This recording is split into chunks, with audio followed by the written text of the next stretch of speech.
நண்பர்கள் அனைவருக்கும் வணக்கம். வாங்க கனவு தேசத்தில் பயணிக்கலாம். கனவு தேசத்தில் உங்களுடன் பயணிக்கும் நான் ராஜ்குமார். நண்பர்களே, கடந்த ஒரு வார காலமா கடுமையான விவசாய பணி காரணமா காணொலிகள் எதுவும் பயிர முடியல. ஒரு பக்கம் பாத்தீங்கன்னா நெல் அறுக்கிற வேலை, நெல் அறுவடை வேலை, இன்னொரு பக்கம் பாத்தீங்கன்னா வெங்காய நடவு வேலை. அதுக்கு பாத்தீங்கன்னா ஏறு ஓட்டி, பாரு ஓட்டி, கரையை போட்டு வெங்காயத்தை வைக்கிற வரைக்கும் அதுல ஒரு கடுமையான வேலை. ஒரு வழியா இந்த 2 வேலையும் முடிஞ்சதுக்கு அப்புறம் இப்ப மீண்டும் இந்த காணொலி வழியா உங்களை சந்திக்கிறேன்.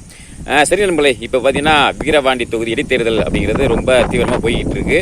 இதில் நமது நாம் தமிழ் கட்சி வேட்பாளர் மருத்துவர் அபிநயா அவர்கள் ரொம்ப சிறப்பாக பரப்புரை மேற்கொண்டு இருக்காங்க.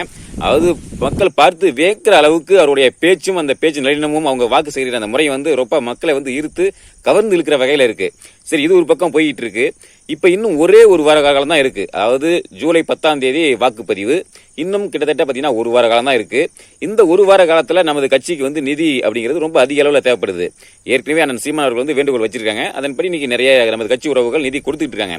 இருந்தாலும் நிறைய பொதுக்கூட்டங்கள் இப்ப பாத்தீங்கன்னா கடந்த ஒரு வார காலமா நிறைய பொதுக்கூட்டங்கள் நடந்துட்டு இருக்கு. இன்னும் சில நாட்கள், இன்னும் ஒரு வார காலம் பாத்தீங்கன்னா அதிக பொதுக்கூட்டங்கள் நடத்த திட்டமிட்டு இருக்காங்க. அந்த மாதிரி நடக்க இருக்கு. இன்னும் பல விதமான செலவுகளுக்கு நமக்கு நிதி பெரிய அளவுல தேவைப்படுது. 2 வாரத்துக்கு முன்னாலே நான் ஒரு காணொலியை பதிவு பண்ணியிருந்தேன். நமது கட்சி உறவுகள் உங்களால முடிந்த ஒரு நிதி பங்களிப்பை அது 100, 200, 500, 1000 உங்களால் முடிந்ததை உங்க பங்களிப்பை கொடுங்க. நானும் எனது பங்களிப்பா ஒரு 1000 ரூபாய் கொடுக்குறேன் அப்படிங்கிற மாதிரி சொல்லியிருந்தேன். எனது பங்களிப்பா ஒரு 1000 ரூபாயை எனது தொகுதி பொருளாளர் வங்கி கணக்கில் நான் அனுப்பிச்சிருக்கேன். அதனுடைய ஸ்கிரீன்ஷாட்டையும் நான் காட்டுறேன் பாருங்க. அதே மாதிரி நமது கட்சி உறவுகள், இந்த காணொலி பார்க்கக்கூடிய நமது உறவுகள் உங்களால் முடிந்த ஒரு நிதி பங்களிப்பை செலுத்துங்க. நான் அந்த காணொலியை கேட்டுக்கிட்டேன். அதன் அடிப்படையில் நமது கட்சி உறவு எனது வங்கி கணக்கில் ஒரு 10,000 ரூபாய் போட்டு, தம்பி இதனை நேரடியாக போய் வேட்பாளர் அவர்களுடைய கையிலேயே போய் கொடுங்க அப்படிங்கிற மாதிரி சொல்லி எனது வங்கி கணக்கில் போட்டிருக்காங்க. நான் பாத்தீங்கன்னா இன்னைக்கு 3ஆம் தேதி, நான் 3ஆம் தேதி நேராக விக்கிரவாண்டிக்கு தொகுதிக்கே நாங்கள் நேரில் பயணித்து அங்கே போய் வேட்பாளர்கள் நேரில் சந்தித்து இந்த தொகை, இந்த 10,000 ரூபாய் அப்படிங்கிறத நான் நேரில் கொடுக்க இருக்கேன். அதனால இந்த காணொலி பார்க்கக்கூடிய நமது கட்சி உறவுகள் உங்களால் முடிந்த ஒரு சிறு பங்களிப்பை கொடுங்க. அதாவது பாத்தீங்கன்னா ஒரு தொகுதிக்கு இப்ப இந்த ஒரு திட்டத்தின் மூலமா ஒரு தொகுதிக்கு 10,000 ரூபாய் அப்படிங்கிறது மூலமா பாத்தீங்கன்னா 234 சட்டமன்ற தொகுதிகள் இருக்கு. இதன் அடிப்படையில நம்ம எவ்வளவு தொகை சேரும் அப்படின்னு பாத்தீங்கன்னா கிட்டத்தட்ட ஒரு 23 லட்சம், அதாவது 25 லட்சம்னு வச்சுங்களேன். இந்த அளவுக்கு நிதி சேர்றதுக்கு தயாரா இருக்கு. அதாவது ஒரு சட்டமன்ற தொகுதிக்கு 10,000 ரூபாய் அப்படிங்கிறது மிக மிக குறைந்த தொகை தான். அதாவது இன்னைக்கு ஒரு சட்டமன்ற தொகுதின்னு எடுத்துட்டீங்கன்னாவே இன்னைக்கு ஆயிரக்கணக்கான உறவுகள் நமது உறுப்பினர்கள் இருக்காங்க. நானே ஒரு 1000 ரூபாய் கொடுத்துட்டேன் அப்படிங்கும் போது முக்கியமான பொறுப்பாளர்கள் கொடுத்தாவே ஒரு 10 பேர் கொடுத்தாவே 10,000 ரூபாய் அப்படிங்கிறது எளிமையா வந்துடும். அப்படிங்கும்போது இன்னும் நிறைய உறவுகள் கொடுக்க தொடங்கினாங்கன்னா மிகப்பெரிய அளவுல நிதி திரள்வதற்கு வாய்ப்பு இருக்கு. இதை வைத்து நம்ம சிறப்பாக களமாடுறதுக்கு வாய்ப்பு இருக்கு. அதனால இந்த விக்கிரவாண்டி தொகுதி இடைத்தேர்தல் அப்படிங்கிறது நாம் தமிழ் கட்சி வெற்றி பெற அளவுக்கு கலப்பணி மூலமா சிறப்பாக செயல்பட்டோம்னா வெற்றி பெற அளவுக்கு வாய்ப்பு இருக்கு. அதனால அங்க நமது பல மாவட்டங்களில் இருந்தும் பல தொகுதியிலிருந்தும் நமது கட்சி உறவுகள் தீவிரமா களத்தில் இறங்கி வேலை செஞ்சுட்டு இருக்காங்க. எனது பங்களிப்பா நான் நாளை இன்று 3ஆம் தேதி அங்க போய் நான் களத்துல என்னால் முடிந்த ஒரு சிறிய ஒரு பங்களிப்பை செலுத்த இருக்கேன். சரி நண்பர்களே, கடந்த சில ஒரு வார காலமாக எனது விவசாய பணிகளுக்கு மத்தியில அந்த வேலைகள் எல்லாம் முடித்துவிட்டு இப்ப இந்த காணொலி மூலமா உங்களை சந்திச்சிருக்கேன். இந்த ஒரு முதல் காணொலி இப்ப பதிவு பண்ணிருக்கேன். மீண்டும் வரும் நாட்கள்ல இந்த விக்கிரவாண்டி தொகுதி இடைத்தேர்தலை பற்றி நம்ம பல விடயங்களை பற்றி பேச போறோம். நிச்சயம் இதை பற்றி பேசுவோம். இந்த விக்கிரவாண்டி தொகுதி இடைத்தேர்தலை நம்ம வெற்றி பெற்றே ஆக வேண்டும். இந்த இடைத்தேர்தல் வெற்றி அப்படிங்கிறது 2026 தேர்தலுக்கு வெற்றிக்கு ஒரு அடிப்படை ஆதாரமாக இருக்கும். நிச்சயம் நாம் அனைவரும், அனைத்து பொறுப்பாளர்களும், அனைத்து உறவுகளும் நிச்சயம் இணைந்து களத்தில் சிறப்பாக செயல்படுவோம்.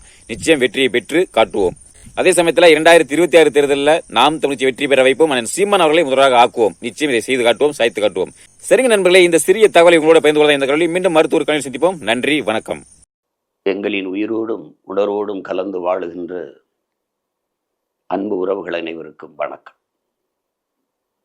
உங்கள் பிள்ளைகள் நாங்கள் இப்போது நடந்து கொண்டிருக்கிற விக்கிரவாண்டி இடைத்தேர்தலிலே களத்திலே நிற்கிறோம்.